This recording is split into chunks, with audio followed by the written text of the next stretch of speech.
back to ICRPA. Today's topic is TrueBeam digital mega voltage imager calibration. It's no more in TrueBeam, it is portal imager. It is all integrated with supervisor. So it's called a digital mega voltage imager, and the of course the TrueBeam version more than 2.5. If I'm right, the panel, the portal, the panel is bigger that you could see on the right hand side. I'm not going much in deeper with the configuration of the detector panel, like resolution and all these things. But those are all things that will be easily available in the available for the colleagues. Uh, Talking about portal dosimetry, or if a physicist wanted to use the imager for the portal dosimetry, it's an interesting thing. I would like to talk something about the older version of imager. We call it as the AS500 and AS1000, and now recently it is AS1200. These 500, 1200, 1200, and all are it's just a model of image detector unit. Of course, now we will be looking into how one has to calibrate the portal the imager for using the portal dosimetry as a relative dosimetry as a pre-treatment patient verification.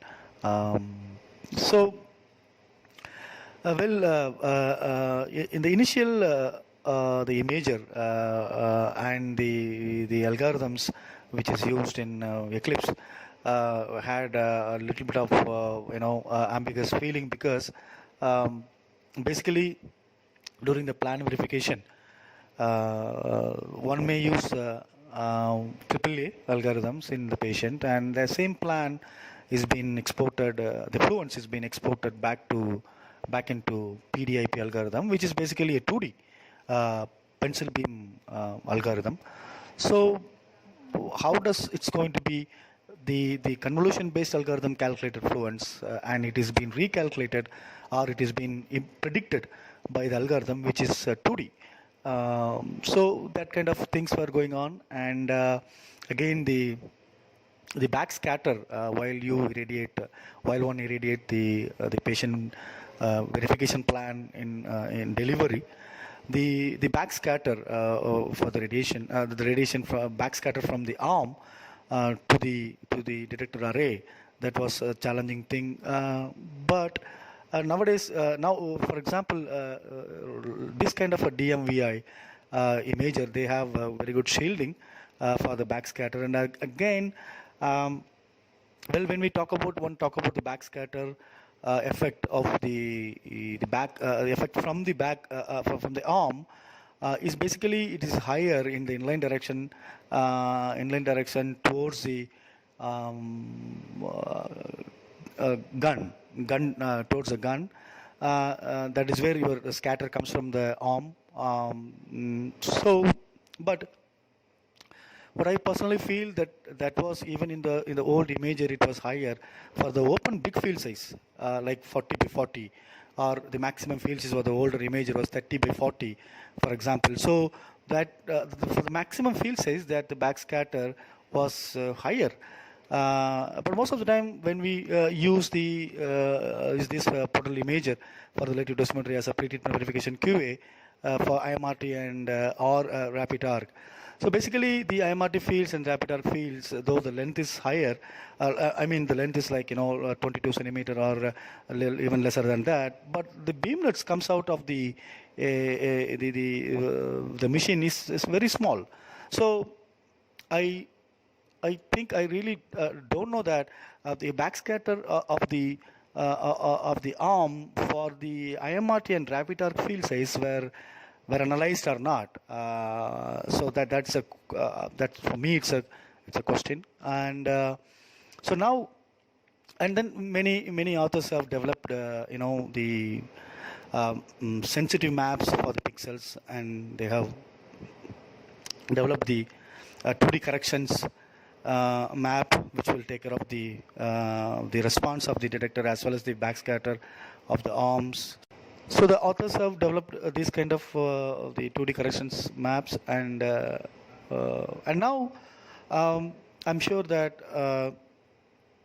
the ambiguous feeling that within the users that um, it has been patient actual plans been calculated by convolution kernel based algorithms. It could be AAA or it could be Accurus, but it is utilized in PDIP algorithm, which is basically 2D. But now I'm sure that it is available. The AAA based portal dosimetry PDIP configuration algorithm or PDIP prediction algorithm is been available. I'm sure it is available for 6x only. So that's about the introduction. It's a very interesting thing to do that. The portal dosimetry, to use the portal dosimetry as a relative dosimetry, and some people, many have used this portal dosimetry detector as a transit dosimetry. So it's a big area. So we'll now see about the standard calibration one has to do with this imager and the process involved in that. So it's going to be a three-step calibration. Number one, basically system calibration. When you go into service mode, you can see in the right hand side the position unit just above the system calibration. You click that, and then you click that on left hand side calibration. Then you will see the PU, installation calibration, access calibration, initialization, tech drive calibration. So we'll not bother about the fourth thing, which is just prior to the system calibration. Now we'll be talking about the system calibration. So one has to unlock the lock, which is just next to the calibrate tab under the system calibration. So it will allow you to calibrate. Basically, the calibration, when we talk about system calibration, that means it's a positional calibration. That is what we are going to do that now. I mean, we are going to talk about that now. So basically, it's a positional calibration. Now, what you see that the cross section of the imager, the facet place of the detector, which is basically 98.8 centimeters from the source. That face plate of the detector is usually, and it is the copper plate. So, and the foam, and then back and forth, top and bottom of the amorphous silicon detector plane, and basically it is 1.2 centimeter is a thickness, a built-up thickness from the plate. So that's about the configuration. I mean the cross section of the imager. Now, when you go into the calibration, so it's going to be a six sub-step thing. So first one, what it is doing is it is going to align the arm to the machine ISO coordinate system to compensate the mounting tolerances. When you say next, and it's going to ask us to keep the gantry to 0, so you can see that whether actually 0 and actually it is required is also 0, plus or minus 1 degree. I'm sure for a machine like TrueBeam, if one does a mechanical QA in a month or once in 2 months, it is unlike that the digital 0 would even cross more than 0.3 degrees. So plus or minus 1 degree is really quite high tolerance, and it is easy to keep it or maintain the TrueBeam machine at 0 degree most of the time. So say next. Set display IEC 6127 and move the arms to clinical position indicated below. That is vertical 0, longitudinal 0, and lateral 0. So 0, 0, 0. So indicated below using the common clinical axis above. So you have to go into the clinical axis and then try to move the vertical and longitudinal lateral to 0 of the DMVI. So IEC 6127 is nothing but it is the scale column, which is just above the preview and prepare tabs in the service mode. One can see that it is most of the time it is default. So one does not require to change or to set to it, but it is good to check that. And then once you move that, how you move that, so you will see that in the right hand side of the service screen most right, and MV image vertical 0, longe 0, and lateral 0. But well, when you say when you say next, and then this is how. So you can use so that's what we see, that you can use the mechanical front pointer to check the vertical displacement, because it is supposed to be 98.8 centimeter on the surface of the plate. So one can check that if it is lesser or higher. So one has to adjust accordingly, move towards up or down, and then one can use the field light and then crosshair. If you're really sure about your crosshair, which is better, or which is very good, if you feel that, we can use the crosshair also to check the imager center, how it is in the current position of 0, 0, 0. Now you could see that there is a small deviation which we will be correcting that, and which we will be seeing that how we are going to correct in the process. So you can also the plus mark which comes from the factory, so you can also use the mechanical front pointer for longe and lateral displacement. So when you say next, and then it's going to say move the imager center to the ISO center using the room laser or front pointer or imaging. So now we saw so there was a displacement in longe and as well as the lateral, though it is less. That's what we are going to see, that how one can correct that. So move the imager center pixel to the center pixel means that that plus mark that made at the factory to the ISO center using room laser. It is a bit difficult to use a room laser anyhow. Front pointer, it is good, or imaging, it is probably the front pointer, and if crosshair would be better. Use the common clinical access controller bow and click next when it is ready. When you are happy with the movement, when you are happy with the displacement, and when you see your crosshair, or when you see your front pointer is really closely matching with the factory mark, then you say next.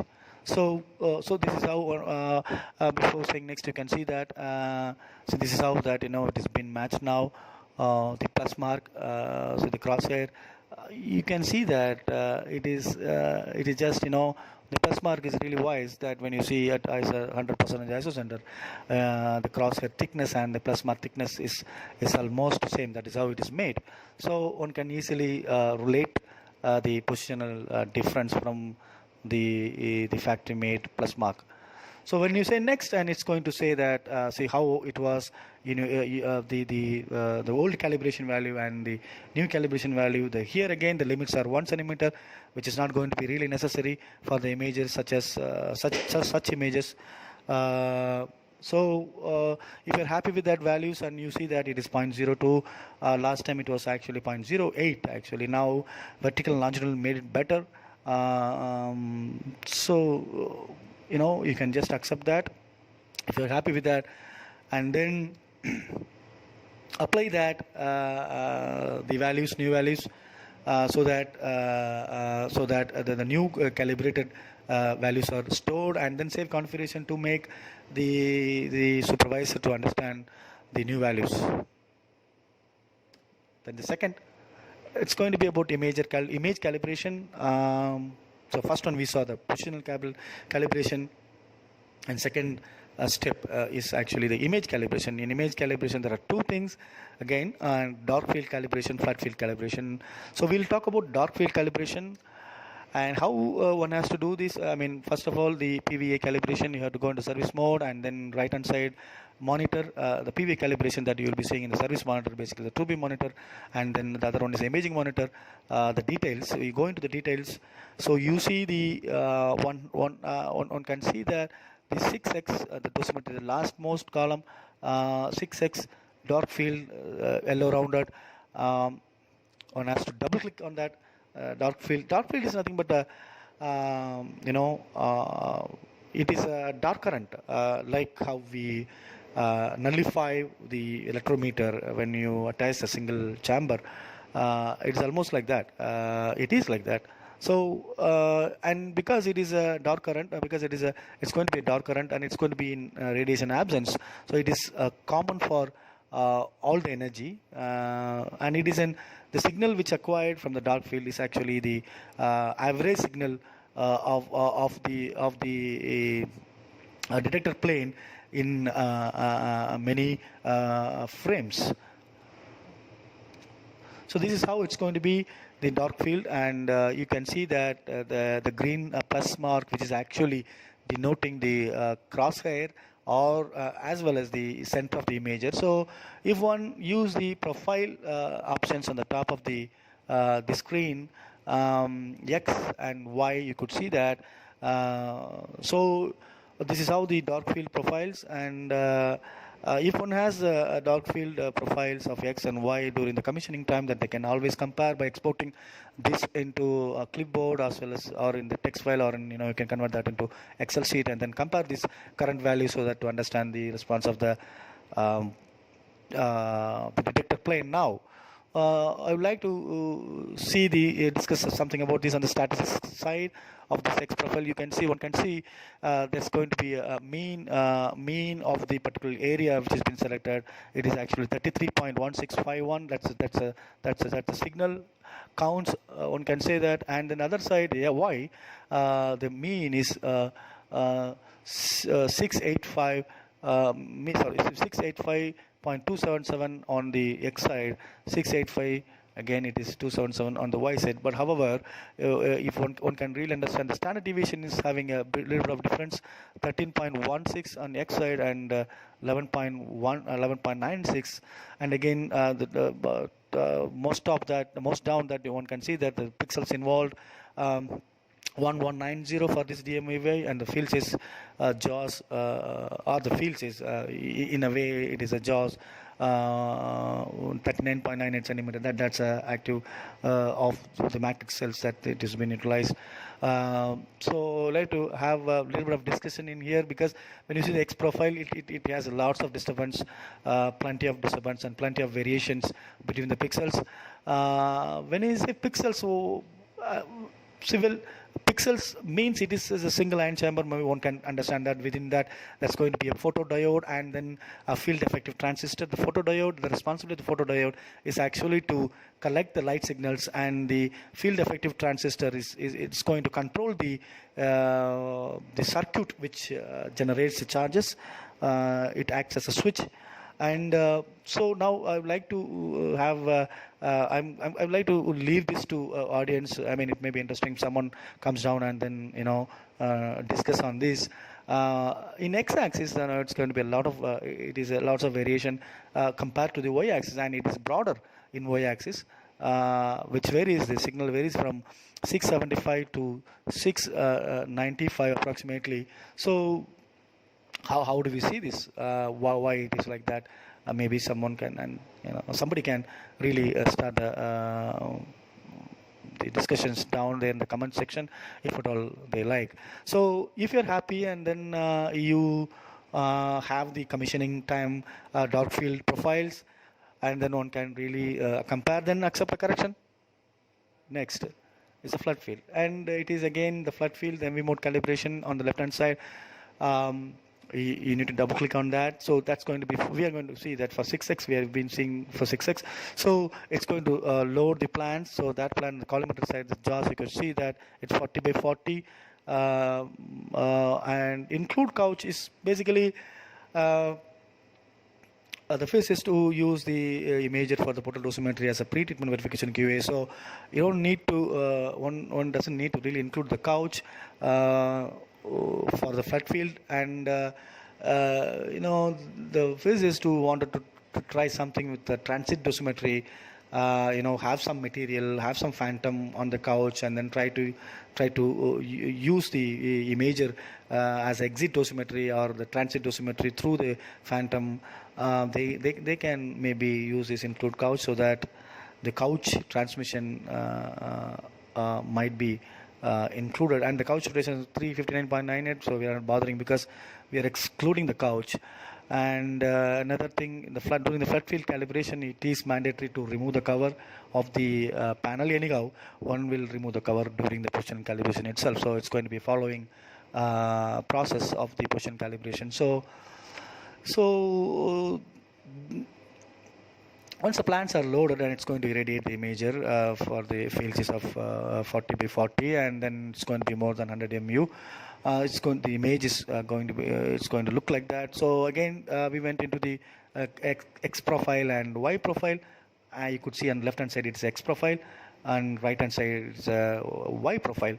So for the fields of 40 by 40, again, this is really depends on your symmetry. If your symmetry, if symmetry is bad, or unfortunately it is bad, then that is going to be reflecting in this as well. So while calibrating your imager of this flood field, so your symmetry should be you should be sure of your symmetry for the large field size especially.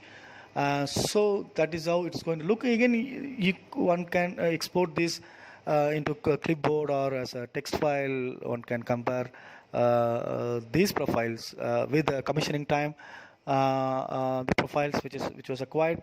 If they're really happy with the shape, and they're really happy with the shape now, they can accept that correction. So that's about flood field calibration. One can even see the diagonal profile in this. So though I have not shown it here, one diagonal plus and diagonal minus also can be seen or can be compared with the commissioning time, which will be really sensible. And pixel correction, so we don't consider this as actually the calibration process. Pixel correction is basically to correct the or to dead pixels. I mean, we say sometimes during the image, and this is also done for the image quality, to make the better the image quality. And basically when it is said to be pixel correction, so what it does is basically some pixels within the detector plane may not respond to the radiation on sometimes. So it is going to try to assign the surrounded pixels, a mean value of the surrounded pixels during the radiation, how much charge it was actually acquired. So the mean value of the surrounded pixels of the dead pixels will be assigned to that dead pixel. So that is what the pixel correction all about. So it is hard to accept, or hard to say that it is a calibration. So double click on the dosimetry 6x on the yellow rounded column. That's a pixel correction. So when you say that's going to show up the corrected pixels, and then one can really update the map. And it's good to keep this map. I mean, I don't think that you can export this map or anything. So, but one can keep this map as a picture file. It may be useful to see these red in color, the pixels. So how it was during the last time calibration, and now how. So update the map if you're happy with that, or you can even reset the map, do again, or you can just keep the current map how it was, and then go ahead. So that's about the pixel correction. The third one, the calibration, is a dosimetry calibration. Here again there are two things involved. One is diagonal beam profile correction, which is going to take care of the half axis hardening at the level of the detector plane. And second thing is a dose normalization, which is basically a 10 by 10 field size that we will see. So the dosimetry calibration, we have the beam profile correction now. There it is rounded in yellow. Double click that. Basically one should have the profiles in hand for this, measured at Dmax, or even shallower depth than the Dmax, because the Dmax is because the detector buildup is 1.2 centimeter. So the response of the beam, the detector should understand the response of the beam at that buildup. Basically, to understand that, I mean, for the detector to understand that, So the reference profile needs to be given, needs to be given, because it is a detector plane, regardless of the beam parameters in water. It's going to have, it is expected to have the same response across the plane, but the beam is not like that. When it is being scanned in 40 by 40 in water, you will see for the larger field size, the half axis hardening at the, it's like horns, due to the scatter as well as the beam spoiler, so-called flattening filter itself. At the shallower depth, it is higher, and when you go into the down, deeper and deeper, it is lesser. So, but when you compare, when you think about the detector plane, which is basically 1.2 centimeter, is an intrinsic buildup, and again, it is a different material like copper plate in the surface and the foam and then amorphous silicon itself. So, the path lengths to that detector plane during the irradiation, it is not actually is going to be 1.2 centimeter. It's going to be different. So, to make the detector plane understand, though the detector is going to have the same response because all detectors are same in size and in this and the spatial resolution, but the beam is different because of the inherent horns produced in the large field size. So to make the detector understand, this beam profile correction is required, and if it is diagonal, so it's going to cover the bigger region of the detector plane, and this will be applicable for flood field as well as the dark field images as well. So that means to say it will correct them as per the standard calibration procedures. So one has to have the diagonal profile measured at Dmax or even at shallow depth. That means if it is a 6 MV, Dmax is 1.5 centimeter, probably the one can even measure 1 centimeter, and then convert that into the ASCII file. ASCII file is going to be .asc, and once that is converted, you can just change that .asc to CDP, and then get into the 2D memo station in D colon, access the VMS OS and app data, TDS and input imaging and beam profile folder. Place the file that you have converted as a CDP into that folder, and then come back to this beam profile directory and choose that, and then use selected, choose the option use selector. So for that particular beam profile correction of 6x, these profiles will be utilized, and they have to make sure that the type is DPR. So that's all about the beam profiles correction. Then actual dosimetry calibration, dose normalization. So this is going to be this is what it is. It might convert your all relative response of the detector into the dose. So, but basically there are lots of questions in the physics mind.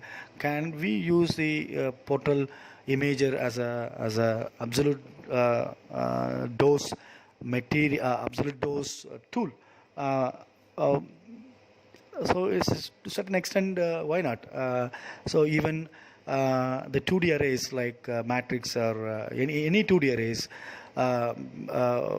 you basically have the ionization chamber. It could be a pixel chamber, or it could be a parallel plate chamber in square shape, or it could be even diode or any 2D arrays. The thing they have for each chamber, it is a NDW, absorbed dose to the water calibration factor. It has been feeded as a calibration file. But here in portal dose, we don't have the NDW for a chamber, for the chamber array or the pixels.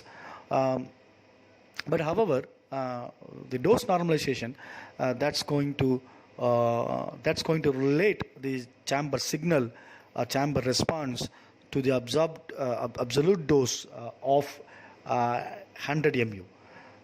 So to a certain extent, well, if your imager, if you really keep really good track of the imager response and your machine output, and then you do the dose normalization and in a proper, one does the track of all these things. So I believe that one can probably use to a certain extent for the absolute dose measurement. So double click on that yellow column, and again it's going to load the default beams 10 by 10. So it's you're going to that's going to be default 100 mu. So one has to irradiate that. So that is what you are seeing. The picture the picture is going to be it's going to be like that. So once that is done, basically it's going to show you the new dose conversion factor. What it does is actually 100 mu it's going to deliver, and then see the response, the counts, and then that will be equal to 1 CU calibrated unit. So basically, when one delivers 10 by 10 field size, the detector plane is at 100 centimeter SDD, source to detector distance. So the total response of the detector is equal to calibrated unit of 1. So one can really understand the current the percentage of variation, how much is the percentage variation of the old and current new dose conversion factor. And again, it is very important to do while you do this, and while one do this, one has to really sure about the variation of his linear accelerator output. There is no document to say that your the linear accelerator output should be less than 0.5% when you are doing a dosimetry calibration, or less than 0.8% or less than 1%. So but when you really relate to the output constancy in day-to-day practice, it is 2%. So it is it should be less than 2% in a large picture, but it is good to do the dosimetry calibration of the imager, all the whole process, when you feel like you want to do that during the absolute dosimetry of the machine. So that's all about the total dosimetry, the calibration of the imager process. So we will see you with other topics. I'm sure this will be an interesting topic for the junior colleagues, and this is all about what we spoke is TrueBeam related platform, the options and things like that. But the colleagues who works in Clinac IX or even in lower version, there it is handled in a different way. They have the service monitor to go there to do that in a different options, but one can always email to the vendor, the learning section, education section, and ask for the manuals. So they would send you the manuals to do to follow the people that who has a Clinac IX or even lesser, and they have the document as well. So it is good to go through that and to have the close eye on the detector response. And one more thing from our experience, that what we noted is it's very important to really closely look into this imager response if you wanted to really rely on so much QA of photodosimetry. So if it is a new machine, it is good to do these and to check these response once in I would say once in 2 months, and then have a track record on your own department, and then one will understand that when this is actually the response is it is not varying really much between the months, and one can really understand the response even much before during the commissioning time to understand the response. One can have the baseline data such as linearity of this, and ghosting effect is another thing. It's really reduced in the current detectors, and output constancy, and one can even check the open profiles and then go ahead with that. And then next to this, as a fourth step, it is not a calibration, but to check the calibration, there will be a test image. Again, this test image will load, when you double click on that, this test image will load again the 10 by 10 field size. It would be better if this test image is being loaded for even 35 by 35 at least, so that you, when I say 35 35, you could see, or one could see the tail of the profile.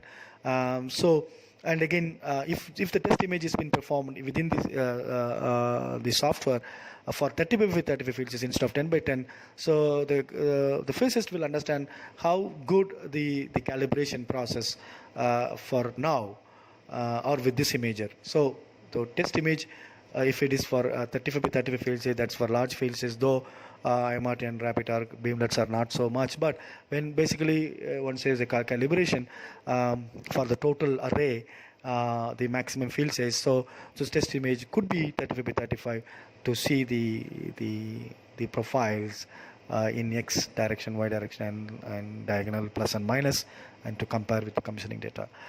Thank you all.